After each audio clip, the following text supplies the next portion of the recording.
অভিনেত্রী নীনা গুপ্তাকে বলিপাড়াতে বিভিন্ন বিষয় নিয়ে চর্চায় থাকতে দেখা যায় হরহামেশাই। তবে এবার এই বলিউড ডিভাকে ঘিরে আবারও গুঞ্জন শুরু হয়েছে।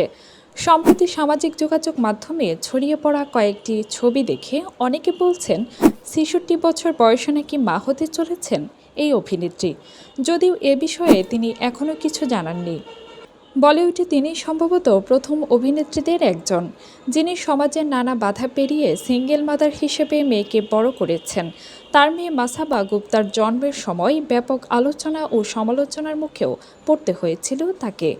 তবে সময়ের সঙ্গে সেই সব বিতর্ক এখন অতীত। মাসাবা এখন নিজের সংসারে ব্যস্ত, তার নিজেরও সন্তান রয়েছে। অন্যদিকে নীনা গুপ্তা ৪৯ বছর বয়সে বিয়ে করেন ব্যবসায়ী বিবেক মেহরাকে। সম্প্রতি হায়দ্রাবাদে দক্ষিণী তারকা বিজয় দেবরাকোন্ডা ও রাশমিকা মান্দানার বিয়ের সংবর্ধনা অনুষ্ঠানে স্বামীকে নিয়ে উপস্থিত ছিলেন নীনা। সাদা রঙের সিল্ক শাড়ি ও হলচানেক ব্লাউজে দেখা যায় তাকে। সেই অনুষ্ঠানের কয়েকটি ছবি সামাজিক যোগাযোগ মাধ্যমে ছড়িয়ে পড়তে শুরু হয় জল্পনা। নেটিজেনদের মধ্যে প্রশ্ন উঠেছে, ৬৬ বছর বয়সে কি সত্যিই মা হতে চলেছেন নীনা? এ নিয়ে সামাজিক মাধ্যমে নানা প্রতিক্রিয়াও দেখা গেছে। কেউ বিস্ময় প্রকাশ করে লিখেছেন, এই বয়সে মা হতে চলেছেন নীনা। আবার কেউ কেউ মন্তব্য করছেন, তার জীবন তার সিদ্ধান্ত, আপনারা নাক গলাচ্ছেন কেন?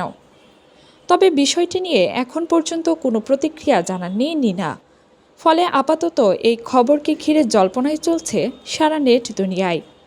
কাজী মিম, বিনোদন ডেস্ক, আপন দেশ, ঢাকা।